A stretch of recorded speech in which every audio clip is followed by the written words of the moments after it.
Dear students, now I am going to explain you synaptic transmission. So you have studied the origin and conduction of nerve impulses in the last class, and nerve impulse is an electrochemical gradient conducting rapidly from the point of stimulation to the end of axon. So you have studied how the resting membrane potential, then once stimulus is applied, then you will see the change in the membrane potential. There is a generation of action potential or else depolarization, that is nothing but the nerve impulse which is communicated or conducted all along the membrane. All this you have studied. So action potentials occur only when the membrane is stimulated enough so the sodium channel open completely. The minimum stimulus intensity needed to achieve an action potential is called threshold intensity of stimulus. So all the stimuli of all strength cannot able to evoke nerve impulses. So the stimulus of a particular intensity, stimulus means what? It is nothing but energy. So it is of a minimum intensity can evoke nerve impulse. So you will find that is called threshold intensity. So nerve impulses follow the principle all or none principle. That means all stimuli above the threshold intensity can evoke same action, and below this level do not evoke any action. For example, if it is a stimulus of something like 50 millivolts can evoke an nerve impulse. So the intensity above 50 millivolts can evoke the same response. So below 50 millivolts they won't any response, or the no nerve impulse can be generated from that threshold intensity. This is what you can see, all or none principle. So all stimuli above threshold intensity level evoke same action, and below this level do not evoke any action. So this is how exactly. So there are so many sounds in our background, so we can hear only few sound because of this. This is you can see the stimulus of particular intensity will be reached, or impulses will be created, and that is going to reach our brain and we will able to understand. So rest of these they are not of threshold intensity, they are not going to form any nerve impulses. And nerve impulses, you will find during the propagation of nerve impulse there will be a refractory period. That means, so once the nerve impulse initiated, it has to travel all along the neuron, along the axon, and it has to transfer to the next neuron. So till that period this nerve is not reacting or responding to the any stimulus. So this period is called refractory period, that is between the time between the two nerve impulses. So this is a fraction of second. It is a just 1/1000 seconds, or a fraction of second. So nerve impulse conduction is an energy requiring process, and continuous supply of oxygen is required. So nerve impulses, so you will you might have experienced while you are studying. If you are in a closed room, you will lose interest quickly, because if there is no oxygen supply, proper oxygen supply, so you cannot concentrate. So that is very important.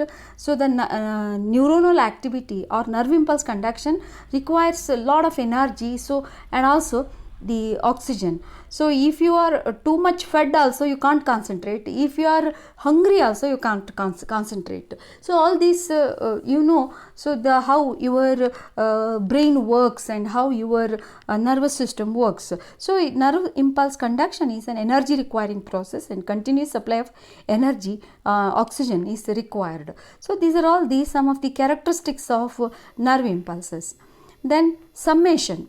Summation means neuron receive thousands of impulses. You will see here this neuron is receiving so many hundreds of impulses or thousands of impulses. A single neuron can receive both excitatory and inhibitory inputs from multiple neurons. So excitatory input And inhibitory means they are the impulses, they are they inhibit the generation of nerve impulses, that is the inhibitory impulses. So all these inputs you will find they'll be all these inputs are added together in the axon hillock. So this is the region, so where you can see depending on the strength of the impulse, so the synaptic input of the several locations may be cumulative effect to trigger a nerve impulse. So you will find so many synaptic knobs or the so many neurons are stimulating this. So which impulse will be conducted, or to which impulse the neuron is responding. So this is what you can see summation. If there are you will find two types of summation: spatial summation and temporal summation. Spatial summation means, so there are excitatory stimulus, they will, you can see the weak stimulus, they individually they cannot evoke nerve impulses. Together you can see they can this is a cumulative effect. Or else some stimulus repeatedly present, then you can see the nerve impulse will be evoked. So this is what you can see, the summation of nerve impulses that takes place in the axon hillock in this region.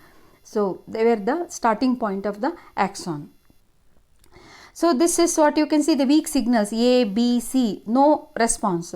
When the together they can evoke response, you can see. So this is what you can see, the summation of nerve impulses. Now conduction velocity and saltatory conduction.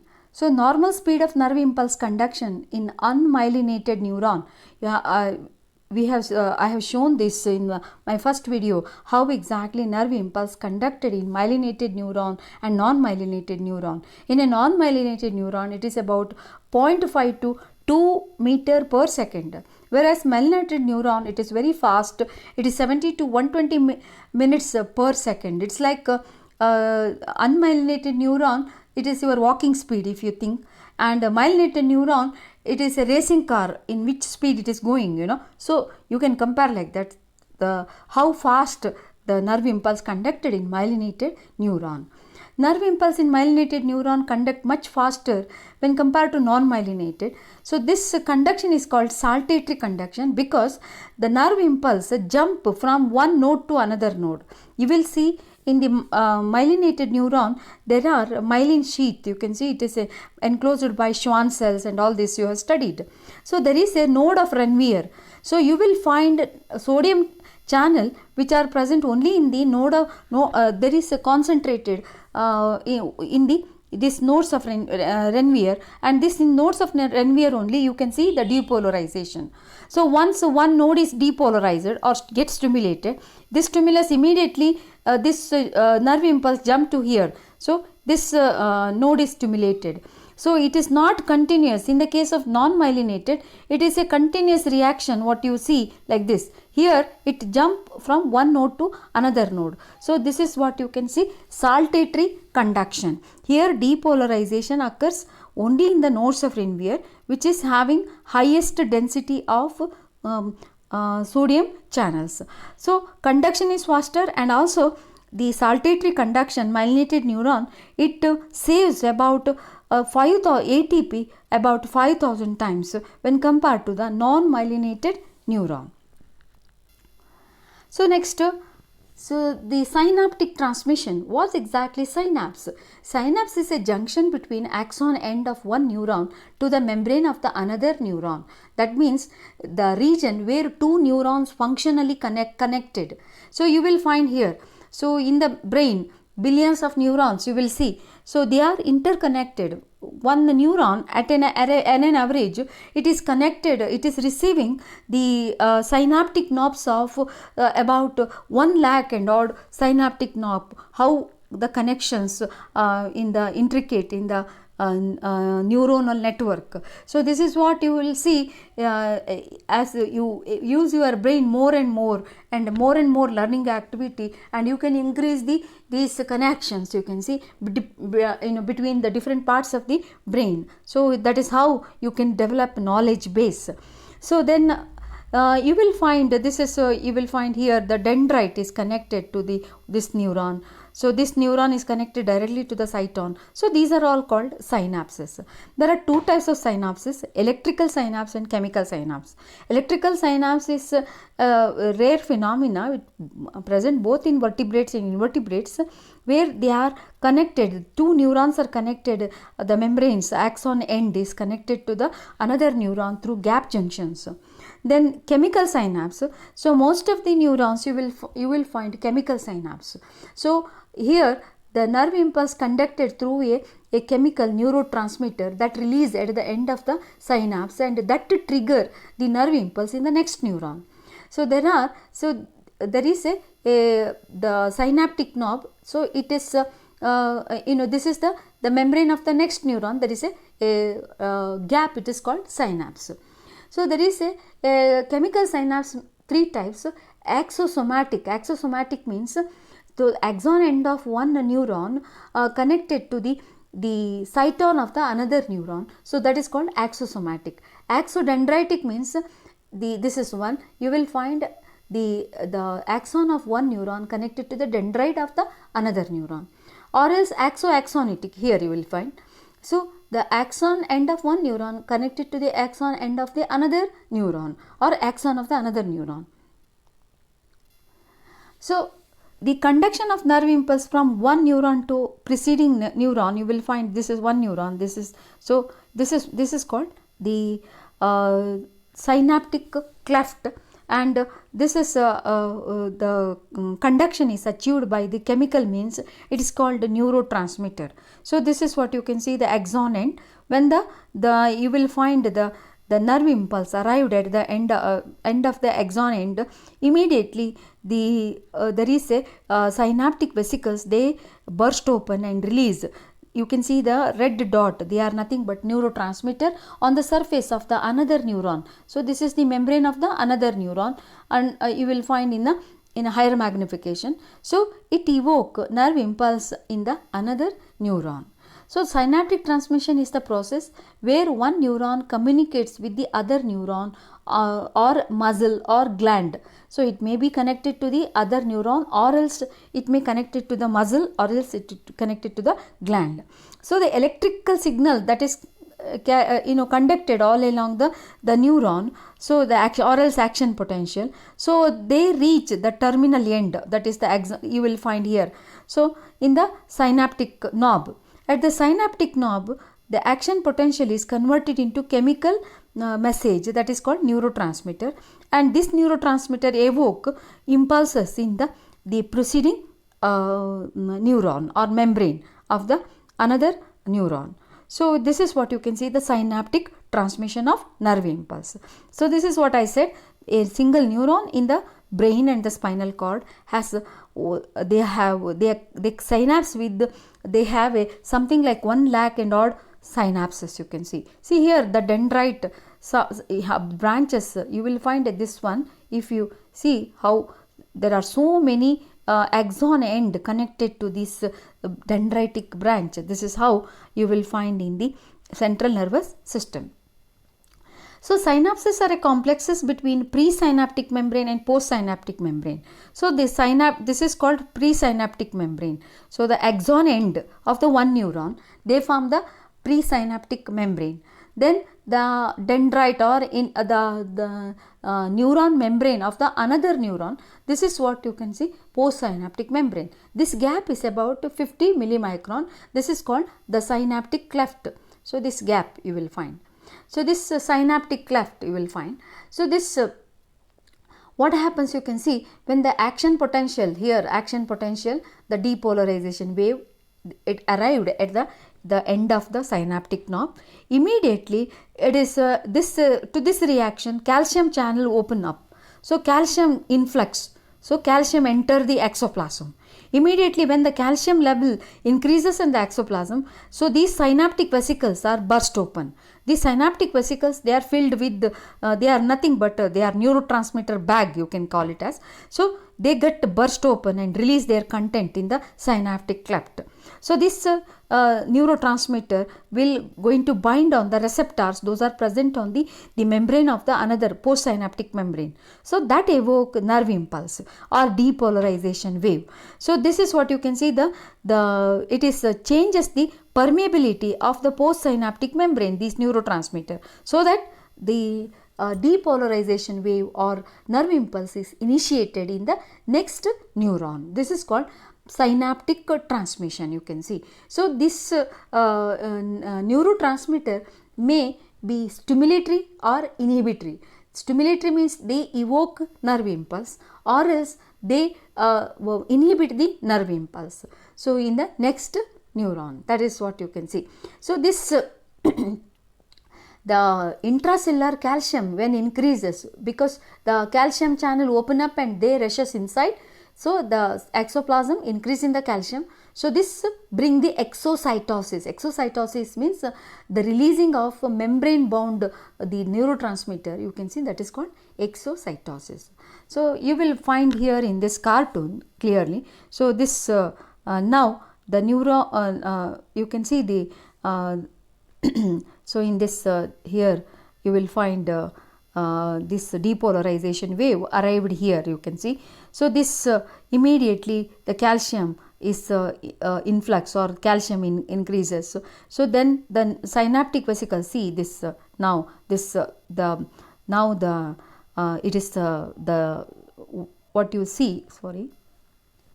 So now you can see. So now the depolarization is, so the calcium is going inside. So this calcium bring the bursting of synaptic, so the neurotransmitter released here. So this there is a, you will find a flashing, that means the postsynaptic membrane is stimulated. So this is what you will find in this animation. So what happens, you can see, once once the postsynaptic membrane is excited or nerve impulse is conducted, these neurotransmitter get degraded, so that these receptors are now will be they are ready for to receive the next impulse. So this is what you can see, the degradation of neurotransmitter. Then synaptic delay, when this synapse is taking place. So what happens, you can see, there is the neurotransmission, there is a till that it is not receiving another stimuli. So that's you can see the delay, it is called 0.6 millisecond. Synaptic transmission occurs only between axon end of one neuron with the another neuron, not in a reverse direction. So it cannot in this direction, it is always in this direction. Okay. So then repeated synaptic transmission, you can see, brings fatigue, because so repeated impulse transmission exhaust all these synaptic vesicles in the exoplasm. So till the new axon, so you can see the fatigue condition. If you are working mathematic problem for about continuously for about half an hour or 20 minutes, so your axon the neurons got exhausted, that is called mental fatigue. You cannot think anymore, you cannot work anymore, you feel like that, that's called mental fatigue. So till it is a very brief period, it is immediately it gets synthesized and axon vesicles are once synaptic vesicles are formed, once again your neuron is ready to receive the stimulus, you can see. So that is it is called the mental fatigue. Then presynaptic terminals are excitatory, secrete neurotransmitter, excite the postsynaptic membrane, or inhibitory, they stop the neurotransmitter, the stop or inhibit the nerve impulse. So this is what you can see, there may be. So how exactly the single neuron is receiving the so many excitatory, synaptic and inhibitory synapses. So what happens, you can see this will be like a mathematics. The neurotransmitters are additive, so net effect, that is equal to, so number of excitatory neurotransmitters minus inhibitory neurotransmitters. So that is the threshold. If it is reaches the threshold intensity, then only action potential will be initiated, or else nerve impulse is generated. So this is how exactly in the postsynaptic membrane the nerve impulse is initiated. So the what are neurotransmitters? Neurotransmitters are the chemicals. They relay, they transfer the message, relay, amplify. They they'll become, they amplify the exaggerate the message, and also modulate the neuronal signals or nerve impulses. They secreted by the neurons, they are the neurotransmitters secreted by the neurons, and they are filled in the synaptic vesicles, and they get collected in the axon end, what you see. And their transmission requires ATP also, the release of this energy requiring process. That's why you will find lot of mitochondria here. And this binding of neurotransmitter to the receptors of the postsynaptic membrane, you can see the receptors here. So it elicit excitatory or inhibitory responses, you will find. If receptor stimulation results postsynaptic membrane becoming more electrically positive or depolarized, it is the excitatory, or else if it is negative, then it is hyperpolarized. If it is hyperpolarized, means it is below the resting potential. Resting potential is minus 70 millivolts. So you will find here, this is the millisecond. What you see here is the millisecond in this graph. So this is the resting potential. When the stimulus is applied, you will find action potential. So it is just a fraction of second. Immediately it get hyperpolarized, because lot of you can see the ions are they are exchanged. That's why it is hyperpolarized. It go below minus 70 into minus 80 or minus 90. So that is called hyperpolarization. That inhibit the postsynaptic membrane to get stimulated or to generate nerve impulses. So this is again the how a single neuron getting so many the green color are stimulatory synaptic knobs, and red ones are inhibitory synaptic knobs. So there are about hundreds of neurotransmitters you will find in the central nervous system.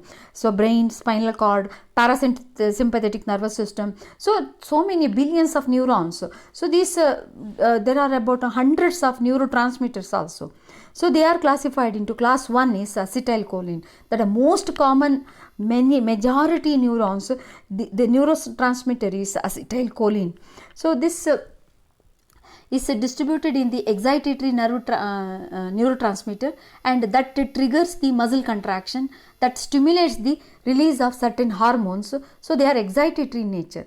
So central nervous system, so you can see acetylcholine involved in the wakefulness, alertiveness, anger, aggression, sexuality, all these because of this neurotransmitter. So the neurotransmitter released, the neurons releasing acetylcholine neurotransmitters are called cholinergic synapses. They are called cholinergic synapse. You will find here cholinergic synapse.